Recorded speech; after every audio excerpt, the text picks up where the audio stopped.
Welcome to Choreography, a podcast about the greatest sport on ice, figure skating. I'm Wendy Buskey. And I'm Adrian Buskey, and this is our Cranberry Cup 2025 recap, plus some bonus materials, and really is the kickoff to the Olympic season. Yeah, things start getting much more real here quite soon. And, we're starting to see real competition programs coming out, and it's exciting. So a little bit of housekeeping to start off with. One, we've been gone from your feed for a little bit. That was not intentional. Nope. We've actually recorded several episodes over the course of the past few weeks that didn't get out into the world either because by the time I actually had the time to edit them and work on them, too much time had passed and we were essentially out of date already. At one point, our neighborhood got hit by lightning and killed all the power and corrupted my files on a thing, and I couldn't restore them from backup. So we're kind of playing catch up here. There's a lot of things that we had wanted to talk to and did, except for they never actually reached the real world in an edit. So, and then also in this last week, our recording interface that we do all of our podcast recording on turned into a paperweight and stopped working. So that wasn't great. I was essentially the human version of the little guy in Inside Out. Inside Out, whose head catches on fire. You didn't even have to say. I watched it in real time, and yes, you were. Yeah. I was very frustrated. But I will say this is a completely non-sponsored shout out, but I would just like to shout out the nice folks over at Sweetwater, which is the company where we buy a lot of our tech stuff from, because they have real humans in tech support and they take care of their customers. And we are getting a replacement for that piece that hopefully will be here by the time we record our next episode. And if you're a content creator or a musician, that is a really great company to work with. And I just really appreciate that. And then one other thing that's actually really fun and very out of the normal for us in the choreography era, we're just guests on another podcast. It's going to sound out of left field, but it's the Stargate Fandom podcast. The crossover no one saw coming. Right. The hosts of that show, Alyssa and Emily, are also absolutely lovely. Yes. So fun to talk to, but they are also figure skating fans, and they had listened to the show and they reached out to us because they had heard us talk about our own history in the nerd pop culture space, Comic-Con space with sci-fi and fantasy things. And they were really interested in that crossover between figure skating fandom and sci-fi fantasy fandom, not specifically Stargate, but just like more of a broader pop culture combination. And I think especially in this last season where we saw so many Dune programs, many of which were marquee programs towards the end of the season, you could see that sci-fi reach into figure skating in a really big, effective way. And it seemed like a really apropos time to have that kind of conversation. Yeah, it was so much fun. And our backgrounds, we come from the nerd world. If that counts, whenever we had a podcast called Nerd for a Living, I think that's pretty on the nose. So it didn't feel that out of left field for us personally, but definitely whenever you think about figure skating and Stargate, you might not put those things together, but I love that we did and that they thought of us. And I want to see more nerdy things in figure skating. I do believe that there is a decent amount of reasons why fans of each would like the other. We'll link that show in the show notes. I know they're on YouTube and Spotify and all the places as well. It's a pretty wide-ranging conversation. We cover a lot of ground as far as our own interests in history. Also, we appear on camera.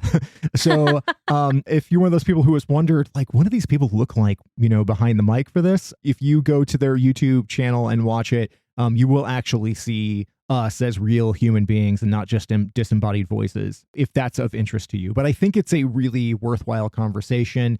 And if your tastes run at all in that same vein of that crossover between that sort of pop culture, sci-fi fantasy media and figure skating, I think you'll find a lot to enjoy in that interview. Thank you again. Yeah.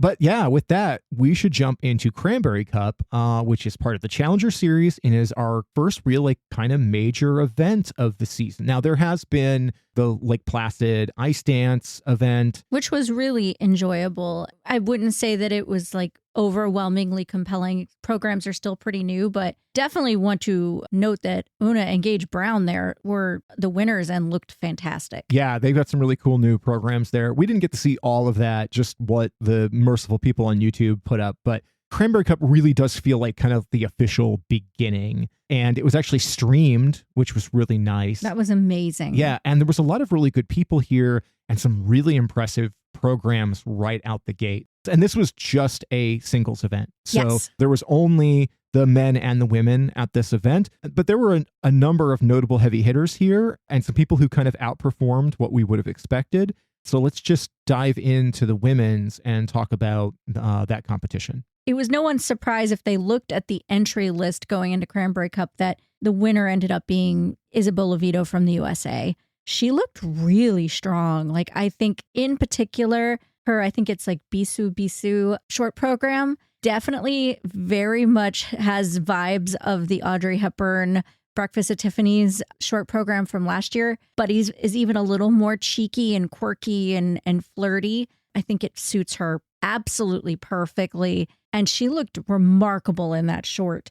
The free skate, I think, looked really good, but it looked really new. So rough around the edges and needs some work, but it was good to see her come out already just presenting as a, hey, my injury from last season, don't worry about it. I got this and I'm ready to go. Yeah, she looked very, very solid. If there's a complaint I've had with Isabeau in previous seasons, it's been that the 1-2 combination of her short and free programs has sometimes been very one note. You know, she has this beautiful classic style, and sometimes I felt like she and her team leaned into that too hard with back-to-back programs. And what we've seen, particularly in exhibition programs over the last couple of seasons, is just she has so much personality. She's so funny. She's so funny. She's so engaging with the audience. And she does have that kind of flirty quality to how those interactions work. She's witty. And when she has done some of those things in the exhibitions, you just really get to see her show off that aspect of her personality in a big way. And I think this short program puts that on display better than we've ever seen before. And even though she was out there in essentially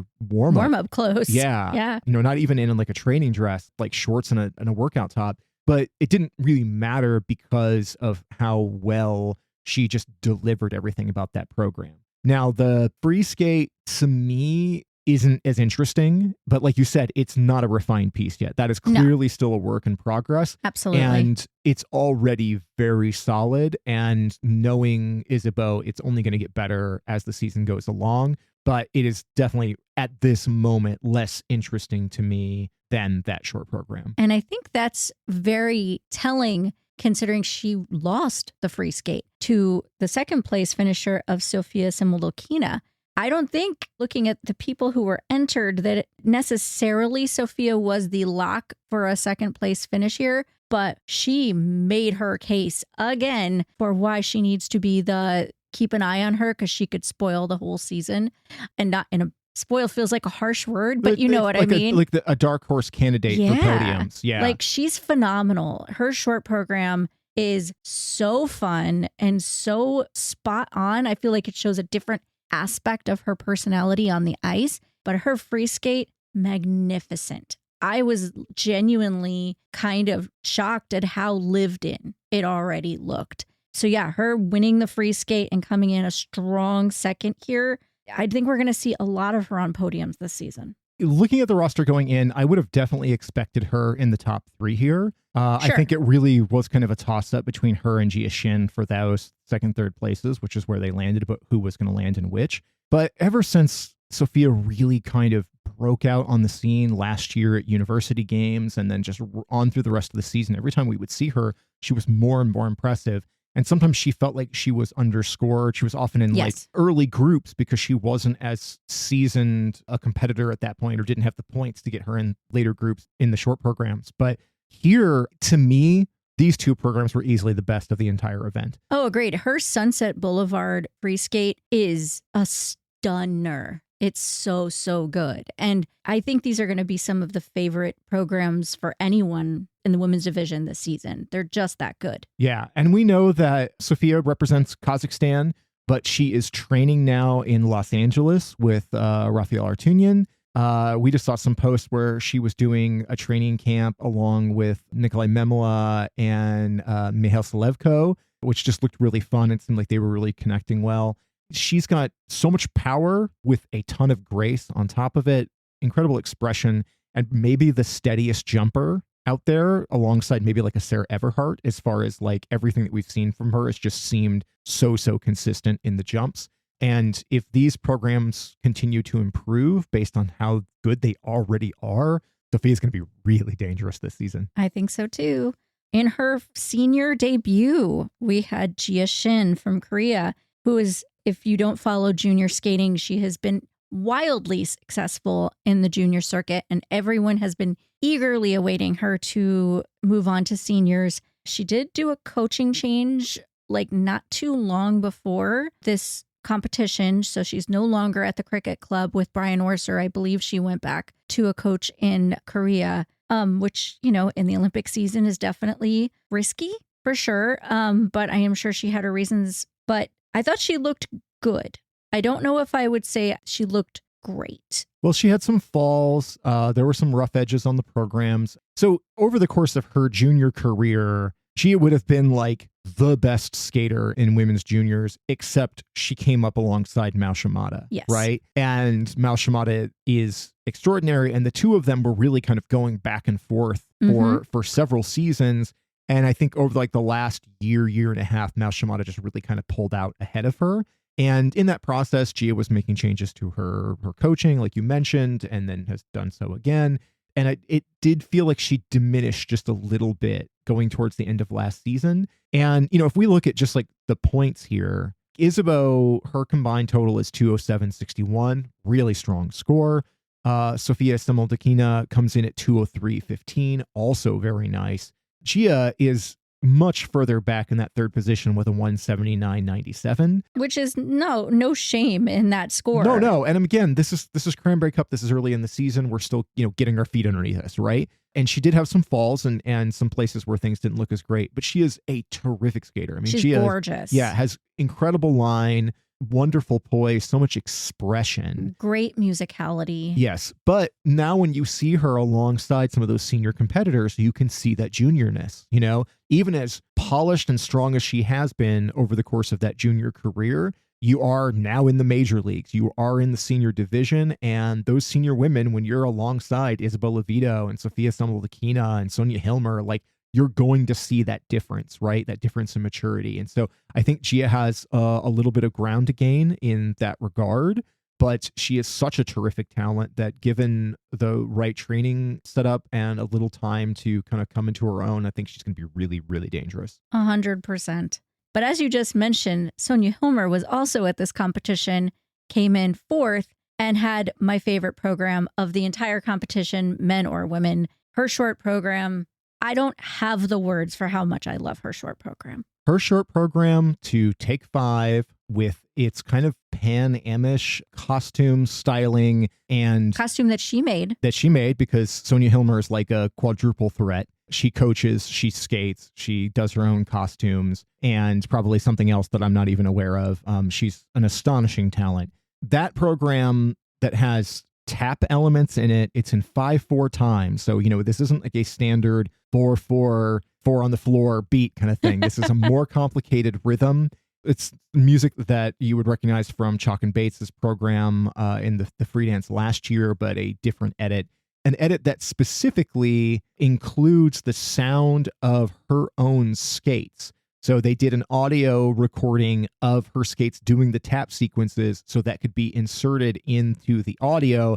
So you really, because you're not going to really be able to hear that very well, like live. And this is something that I believe Kurt Browning did back in the day. So she was inspired by a program that was done as part of a Stars on Ice tour. I believe it was back in the like 90s, late, like maybe the early aughts.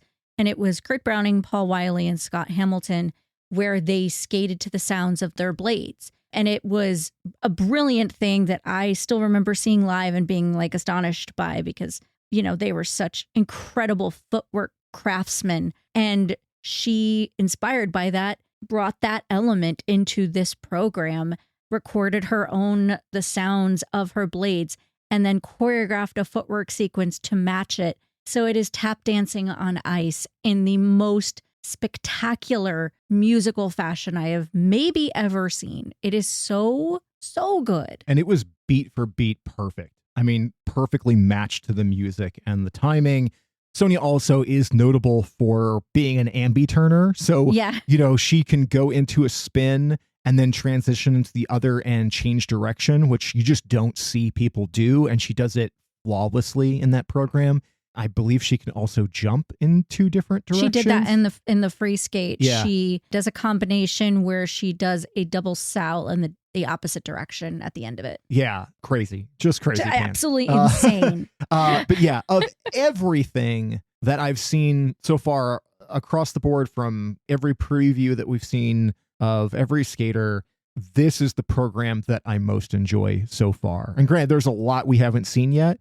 There's also an asterisk I'm going to put on. I'm going to put a pin in something for later. Oh, yes, and it's a big asterisk, but still. Still, yes, this is the most enjoyable. Yeah, Sonja's short is incredible. Her free skate, done to the music from Arcane, which is the Netflix animated series, nerdy sci-fi. Love it. So into it. Has another costume that she created. I'm not as in love with that costume. I kind of get it thematically, but I'm kind of maybe hoping that she iterates on that a bit. This program doesn't feel as lived in yet. It's not as completely solid as that, because that short program feels done. It's kind of extraordinary how settled that one feels. The free skate, not quite as much. And Sonja isn't as technical a skater. For all of her interesting abilities, things that she can do that nobody else really seems to be able to, she doesn't have the big jump technicality in her skating. Her skating skills are incredible, but not as many big hops. So that's where she loses ground a little bit. And also, again, I think that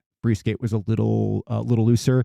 So that gets her into the fourth place spot here with a 165.83, which, you can see is 14 points behind Jia Shin. I think of the two of them here, I think Sonja's performances were stronger, but I think on the technical side is what lifts Jia up here. Absolutely. Someone else made their senior competitive debut here, and internationally, I should say, and that's Josephine Lee from the U.S.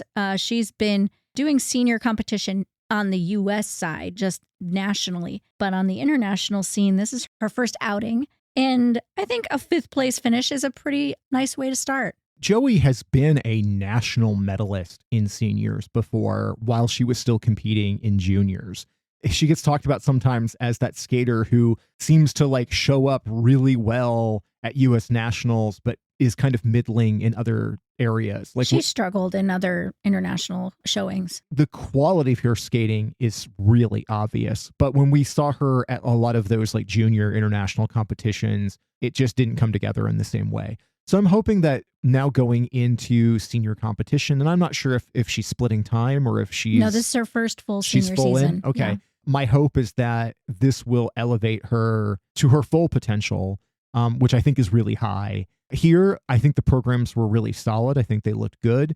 All of the women that were ahead of her just had much more memorable programs, but Joey is a star in the making. Oh, she is. She just needs time, and that's all. And I should preface that by saying I believe she is full-time senior. I don't want to sound like I'm committing because I don't know her personally. She could make another choice. I don't know. I get confused on some of that stuff. I had noted that in the pairs division that Naomi Williams and Lachlan Lure, who were showing up in senior competition this last year, will be competing on the Junior Grand Prix this year because pairs has that much broader length of time that you can do that. And I was not expecting that at the time, that they would kind of be still competing in the junior ranks. So I get confused on some of that stuff sometimes, and we don't follow juniors really closely. So it's entirely possible she might be doing that. But I think of everybody else that was here, a standout for me a little lower down those rankings was actually Olivia Aline Phillips from Sweden. I liked her skating a lot.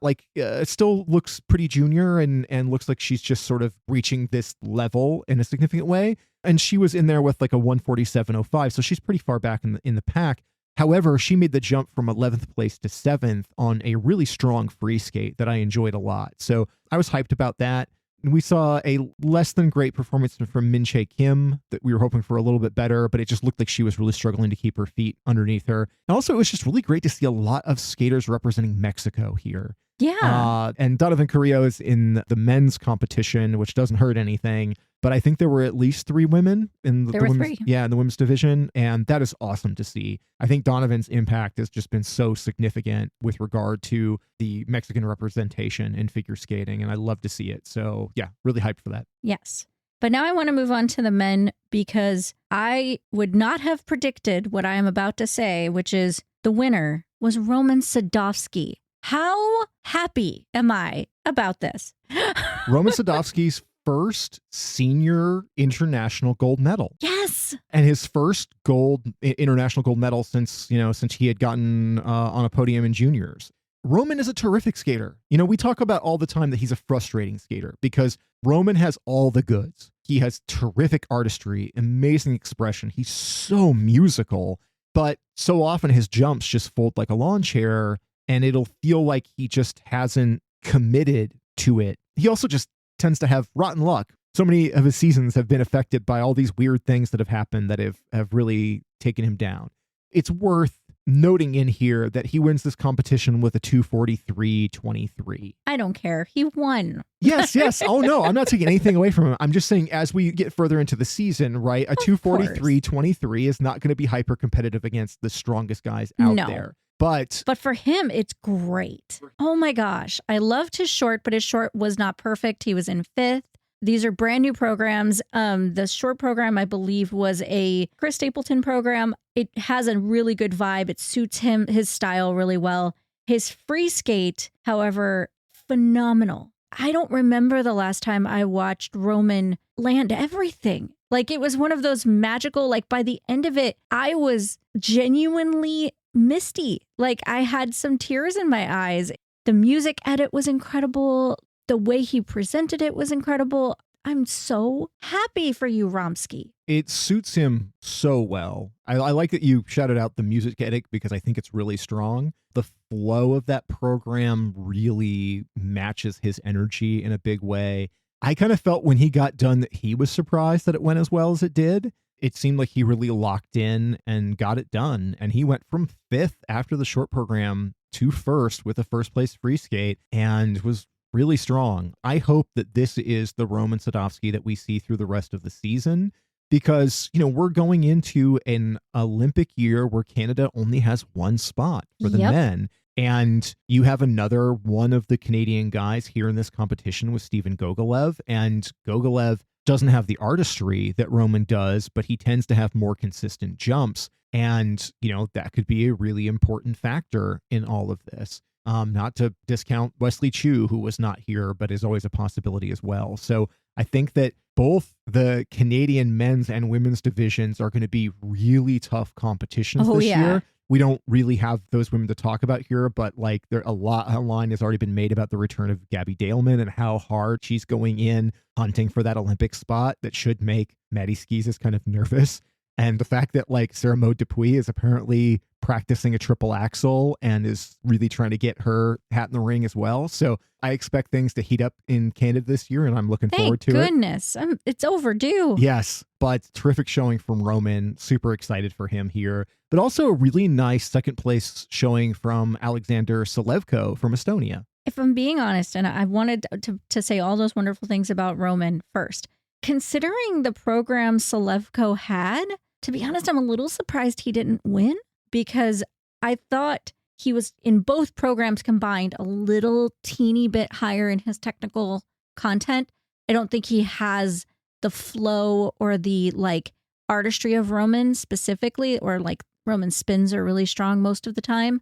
But I thought Selevko did a great job here. He was a little messy here and there, but I think he might have popped some he did. things. I don't have the protocol in front of me right now, but I seem to remember him popping something. I really just think that he was a little underscored. I don't know that he should have beaten Roman, but there's like an 8-point spread, and I think that's a little bit much. Yeah, I think that still probably comes down to the technical, and there were a few places where I think Selevko's, just some of the skating skills stuff was just a little looser than Roman's was. Oh yeah, Roman has a better all-around package in terms of his skating. Yeah, but I've really enjoyed Sasha's skating over the last couple of seasons. He has so much charisma. Tons of charisma, a really unique artistic point of view. He does things with his footwork that are just a little unique compared to a lot of the other men's skaters.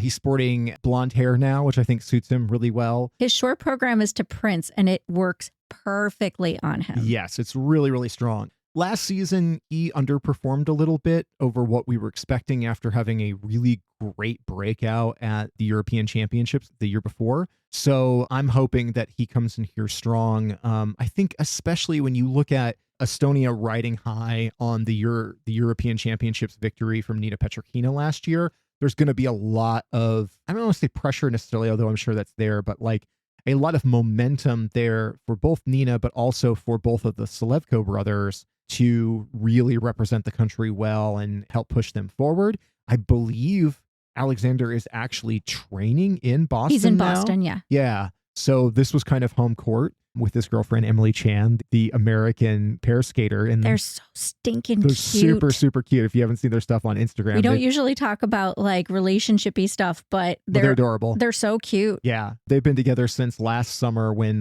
they went on there was a traveling ice tour that they were both on. And it seems like a summer romance turned into the real thing. And now, Sasha's here in the US skating. They're so cute. Yeah. So anyway, super excited for him. I thought that stuff was really good. And then the aforementioned Stephen Gogolev was here. Gogo has been a little bit of a non-factor in the last season or so because he had some significant injuries. I think it was with his back. Even when we saw him at Canadian Nationals last year, I think he only did the short program. He only did the short and then withdrew. Because he was clearly in a ton of pain, but he was there, I think, to just send the message that he was still a factor. He was still in the mix. He was still dangerous to the rest of the Canadian competitors, but he just wasn't well enough to go out there and do a free skate. And here he takes the third place spot with a 231.81, just about 4 points behind Selevko. And he comes up from 11th place in the short, and he was second in the free. Pretty significant come up. Very significant. Much stronger looking free program. Again, Gogo does not have the artistry that Roman does or that Selevko does, but his jumps are solid, and you can see that confidence returning to his skating. So another person worth talking about past the podium was Jacob Sanchez. He came in, had a great short program, was second. Unfortunately, the free skate did not serve him as well. He ended up landing in 7th and 5th overall. And I do want to point out, I love Jacob. I think he is, again, another star on the rise. This is his first full senior competitive season. He has a legitimate chance of being the third man at the Olympics. It could happen for the U.S. However, I'm not loving the Dune program. It feels like a facsimile of Adam Schaum-Foss program from last year. And Mikhail Shaidarov's. Yeah. It's got the costume that is very obviously Dune, but we've seen a lot of people do that now. Yeah. And especially in a season after several of those have become pretty iconic, it just feels a bit copycat. And even some of the choreography felt too similar. Yeah. And if he was just doing this in juniors, I don't know that I'd be bothered as much. Not at all. But bringing that into senior competition, I don't think it's a good look. It doesn't feel original at all. And he also didn't skate it very well. No, if he had skated this program in 2 years, I don't even know if I would have thought about it. But because we had two, major players in the men's field doing programs that looked similar enough to what Jacob was going for, I couldn't help but be thinking the whole time I'm watching him, like, is this the right move? Especially whenever you have a chance at the Olympic team. He is such a musical skater. He has so much pull with the audience. For such a young men's skater, you don't often see as much like presentation skills that he has. Like, I think he has so much charm, and this doesn't lean into that. His short program absolutely does. So that's why I was just a little bummed, and I'm kind of hoping to see something different. It might turn into something extraordinary and I will be proven wrong, and that's fine. But I just like him so much, and this material didn't feel like it was as good as he is. If I had one bit of advice to his team, it would be just to throw that program away and start new. Or even go back to last year's. Yeah, honestly. or something. Yeah. I mean, he is really hunting for that third man position going into the Olympics because Ilya and Jason are essentially locks for the U.S. Anything can happen. Happen, but Ilya Malinin and Jason Brown are almost assured locks for that Olympic team. Putting another pin in Jason Brown. over here because I can't wait to talk about something about him later. Oh, sure. But yeah, when you have that third spot where you have Andrew Torgashev and Max Naumov and Jimmy Ma and other U.S. men who are all hunting for that third man position, Jacob is not a far cry from that. He was so successful on the junior circuit, but I don't think it looked as strong here, and I definitely don't like that free program, so I'm hoping that that's something that they fix. But that does segue me to talking about Jimmy Ma, who, if you've listened to the show for any length of time, you know we adore Jimmy Ma. We love Jimmy Ma. And we were so happy last year at how well he performed at Four Continents, getting on the podium there, how well he did at like U.S. Nationals. Here, his short program, he was in first. He was in first, and it was a killer program. It was a killer program. It was so strong. He looked so good in it. But what is very consistent for Jimmy is to have really strong short programs and for his free skates to come apart. Or flip-flop it. Yeah, sometimes it goes the other way. In this case, his free skate was the 11th performer, which landed him overall in 7th place. That's a pretty big drop from 1st to 7th based on how poorly that went. And you could see how frustrated he was with that, especially because he's on home ice here. This is his own club that this happened at. So it's frustrating. I think it's a good program. I do too. I think the chances of that becoming something really good and really special are strong. This just unfortunately didn't come together, but the short program gave us a lot to be excited about. The other person I do want to mention, as you mentioned him a little bit earlier, is Donovan Carrillo. Donovan, his short program, I think, was solid. It was good. It was good. But he was still in 6th place. He ended up 4th in the free skate, which landed him in 6th overall, which in this field, I actually think that was a really good showing for him. I do really, really want to see him skate some clean programs leading into the Olympic, whatever you call it, competition.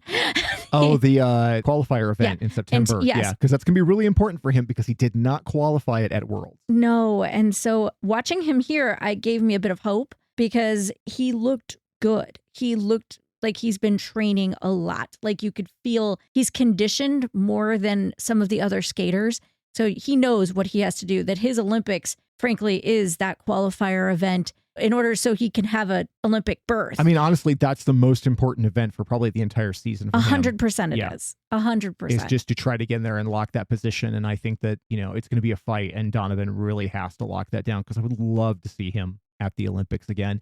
Very few skaters have the charisma on ice that he has. It's extraordinary. His jumps are often where the problems lie. He got some of those jumping passes off really nicely in that free program, like much better than we've seen for a while. So fingers crossed that things keep looking up for Donovan. I think these are still nice performances. And like I said, just so much more representation from Mexico here, which I think is super awesome. I think we're probably wrapped up on Cranberry Cup, which was not a bad way to start the season at all. Really enjoyable. Super enjoyable. Again, that combination of Isabeau, Sofia, and Sonja alone is such a great start. There was just so much good stuff happening there in the women's division. And I'm glad that Gia is getting her feet wet. I can't wait to see more from her.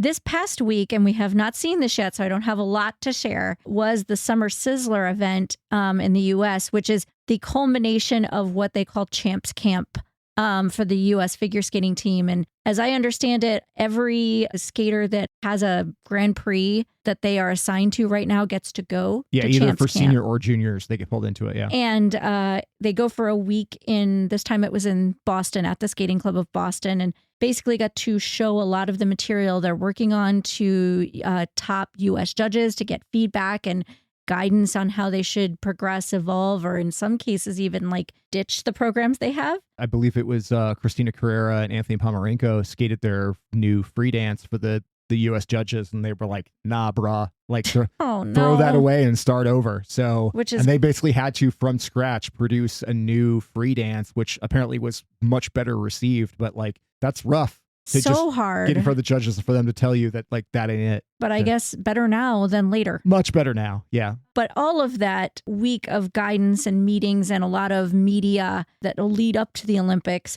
culminates in this Summer Sizzler exhibition performance, where quite a few of the skaters perform some of their new materials. Some of them chose not to, which equals all of the world champions chose not to share any of their new programs because of course they didn't. But we did see, from what I understand, Amber Glenn did her whole like a prayer short program, which I cannot wait to see. And I've seen a little bit of like the stuff that she did with like On Ice Perspectives, and I'm so stoked for that one. So here for it. But that is that whole exhibition is supposed to stream the week of August 18th, the week that we're in currently, on YouTube, on the US YouTube channel. I don't have a time. I don't have a day. This is all based on what I have read on Reddit, so I hope y'all are right. But yeah, once we get a chance to see it, then we'll do an episode on it and talk about that. For sure. And then just some other bits and pieces of news. I mean, because we lost several episodes where we talked about things like Dreams on Ice and some of the other like smaller exhibitions and announcements and stuff, like we're just going to have to cruise right and buy all those things because it's old news at this point.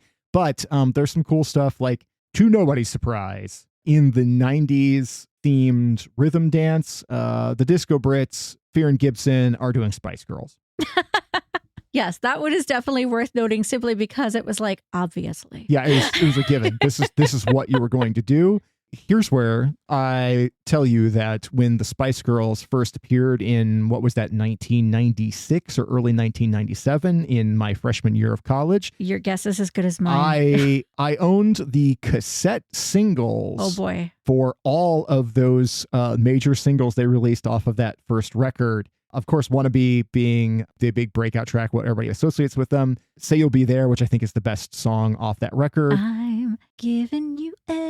Yep, that's the one. Yep. Mm-hmm. And then To Become One, which is the sultry ballad as well.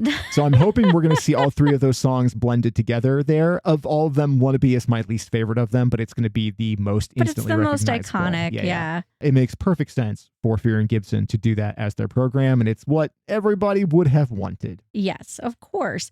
In additional ice dance news, Olivia Smart and Tim Dieck, who had the best Dune program, are doing Dune Part 2 for their free dance this year. And while it certainly makes me nervous, like, okay, is this going to be a repeat? But then I'm like, if they're repeating Dune, I'm all for it, because if anyone should, it is them. And I can't wait to see what they evolve into, because Olivia has said, like, it's going to be all different pieces of music and it's a continuation of the story. And I trust in Olivia Smart. I can't wait to see what they're doing. They have come so far as a team. I'm just psyched for them. Last year's Dune Free Skate from them, one, took a team that had only been together for 2 years and that I think a lot of people second guessed, to winning a small medal for being third in the free dance at Worlds, which is unheard of, right? Like, just absolutely crazy. And I think they were 6th overall in the standings, but they had the moment of ice dance. I don't think there's any question that that's the indelible sequence that's going to stand out from it. And it was extraordinary. And you had to look at that and be like, that's an Olympic performance and that's an Olympic program, but a year early, right? So it makes a lot of sense for them to figure out how to carry over that thematic that's been so successful for them into this season. So I'll be cautiously optimistic to see what that looks like, because there is always that chance of like serving refried beans to the judges, you know, like refried beans. You know, this like is what you're comparing Smart and Dieck to. I just mean, like, I'm always a little sus of people who carry over a program into the next season. And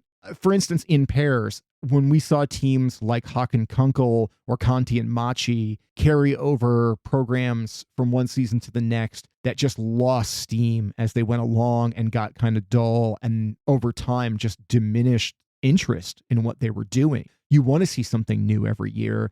Sometimes you might pull a Nathan Chen and bring back something from a couple of seasons previous. And it was miraculous. Right. And it worked perfect for his Olympic season. But I think doing something that's in continuity with the previous season, but is going to do something new. So you're building on that foundation of that cinematic experience that they created with that Dune program, but doing something different and doing something new. So we'll be seeing new lifts and new layouts and new storytelling. I think that's a really, really ballsy and interesting choice. So they're so bold. I just want it to be perfect. I want them to shock everybody. And I got lots of feelings. I just love them. Yeah. Speaking of things that I love, but more so people that I love, as I mentioned earlier when we were talking about Sonja Hilmer and how much I love her short program and how it may be my favorite program of the season already. The strong contender to vie for the other favorite program of the season is Yuma Kagiyama, because holy crap, his Turando free skate. He did that at a small competition. You can find it on YouTube. If I remember, we will put it in the links of the show notes here. I sat mouth agape watching this on my phone because somebody had shared it on Instagram. And yeah, just give him a gold medal. Please please, because I don't know that I have watched a men's program specifically that immediately made me have this is an Olympic program. This is an Olympic gold medal program. It is extraordinary. Yeah, we saw his short program, which was also phenomenal. Yeah, he performed that at Dreams on Ice. And if there was one thing that we were frustrated with Yuma in the last season or so, is that his program seemed to get a little too serious. He has this joyful charisma that wasn't being put on display in those programs, and he seemed to be struggling through them right towards the end of the season in clutch moments. What we saw in that new short was this cheekier kind of wink and a smile, like just a completely whimsy, a sense of whimsy, but a more mature version of it. Like, for sure. I think it's easy to talk about earlier seasons of Yuma where he has that puppy dog energy that, like, that people point out that makes him really adorable, but like also because he's small, it just kind of made him seem like a kid. That's not the way he comes off in these programs. Not at all. There is a refinement and maturity and a masculinity in that playfulness that I think really looks good on him. And yeah, that free skate is extraordinary. It is, like you said, you watch that and you're like, if you just showed that to somebody with no context and said, oh, here was the Olympic gold medal winning performance, nobody would disbelieve you. No. Because it was so good. I shared that skate in my personal Instagram story, and I have many, many friends who are not into figure skating. And I got a message back from a friend of mine who's a woodworker. He's an incredible artist with wood. And he wrote me a long post about the art in that program, that he sat and watched it because I was excited about it and was just awed by it. He was just completely floored by this. And this is a non-skating fan, just watching something and feeling the joy that Yuma put out there. You seeing the true nature that I think of when I think of figure skating is in that program. I'm getting real lofty here, but I support myself. I support this belief, and God help me, I support Yuma Kagiyama. I am obsessed. Yeah, this is that long road that he's been on, coming back from injury and then starting to work with Carolina Costner. The impact of her coaching on his choreography and his skating style has been so distinct. If he looks at all at the end of the season, like he did with these two programs we've seen from him, Ilya and company are going to have to really, really up their game, because they're astonishing programs. They're artistic. The technical is so strong, but they're going to make a crowd lose their freaking minds. Yes. And, season's long and a lot of things can happen, but if he improves on what he already has, and there's room in that free to improve it, but yeah, it's already so extraordinary. So looking forward to it. On the other side of things with the Japanese, something that we also got to see was one of my absolute favorites, Mai Mihara, bringing back her Merry Christmas, Mr. Lawrence short program. So beautiful. It is, yes, a thing of beauty. It's probably my favorite short program of all time. I'm so, so happy that she's bringing it back for what I am guessing is probably her final season, in hopes of making it to that Olympic team. I would be beside myself if I got to see Mai Mihara perform that program on Olympic ice. With no exaggeration, I will be a weeping mess if that happens. This program punches all of my emotional buttons in such a massive way.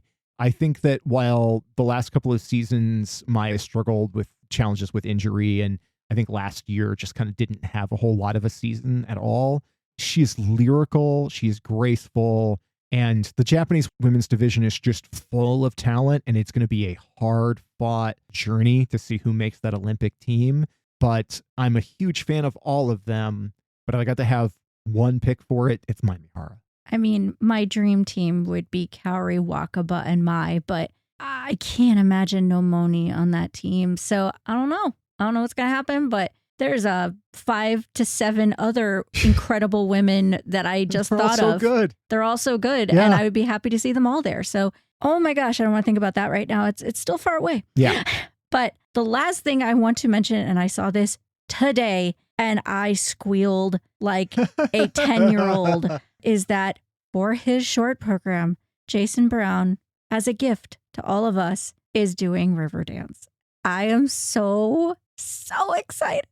If you want to talk about like a skater's greatest hits, this is his greatest hit. This is Jason Brown's greatest hit. And you know, I mean, to be fair, actually, Cinderman is his actual greatest hit. Cinderman is the best. I mean, that's the best program. Chef's kiss masterpiece, should be hung on a wall as greatest short program from a man ever, probably. So the odd thing for me here is that like I don't really have a lot of connection to this program because I wasn't paying a ton of attention to figure skating in the moment when he was skating this program competitively. I've seen him do it at exhibitions and stuff. I've watched the videos of it. It's cool. But for me, my true fandom of Jason Brown starts with Cinderman. I always thought he was great, but actually stylistically, I didn't always connect with him in those time periods. And then around the time he did Cinderman, that's where I was like, oh, what this guy is doing is truly next level. So what I'm hoping for is the classic program, but delivered by the modern Jason Brown, who is just next level. Well, and that's the thing. The former program was his free skate. Oh, okay. This is the same music. I'm sure it'll be a different edit, obviously, because it's the short program, not the free, but it's choreographed by Roheen. So I am very curious to see what he keeps, what he loses, and how this is different. But just by bringing back that piece of music and skating to it, he melted the hearts of every one of his fans. He's Jason. We all love him. But my God. My gosh, I hope nobody else is actually doing a Riverdance program this season. Sarah Everhart is keeping hers. Is she I think hers? Someone else is doing it too. Oh, goodness. Because, man, that's a great way to get smoked. Not when you're Jason Brown, though. Well, no, I mean by getting smoked else. by Jason Brown, right? Yes. I actually really like Sarah Everhart's a lot. I didn't know she was keeping that. I'm glad she is. Yeah. I think that's great. I saw her talking about, she did an interview with FS. Skating Stan from Champs Camp, and she talked about her Poor Things free skate, which is a big leap from what we saw last year with her Firebird skate. Big emotional swing to do something that's as complex thematically as Poor Things. But I'm excited about it. Sarah Everhart is, again, your spoiler for that. I feel like everyone has their U.S. ladies team kind of in their head of who those three kind of the most obvious choices would be. But Sarah is the most consistent. She is the future. She's going to be fighting for that third spot. Yeah. And I'm hoping that in that interview, she talks about how they're working on her expressiveness and that artistic quality. She's probably the best jumper of any of the American women as far as consistency and just clean edges and great technique. And she really used Firebird so effectively by letting it kind of carry the emotional content of the performance for her. So if she's working on evolving that and becoming more of a performer, I think that could be really great. I really enjoy Sarah Everhart skating. So an evolution from her and doing something that is so character-based, we'll see if she can skate up to that material, but I'm hyped for it. I am too. I think then that finishes us off for this episode.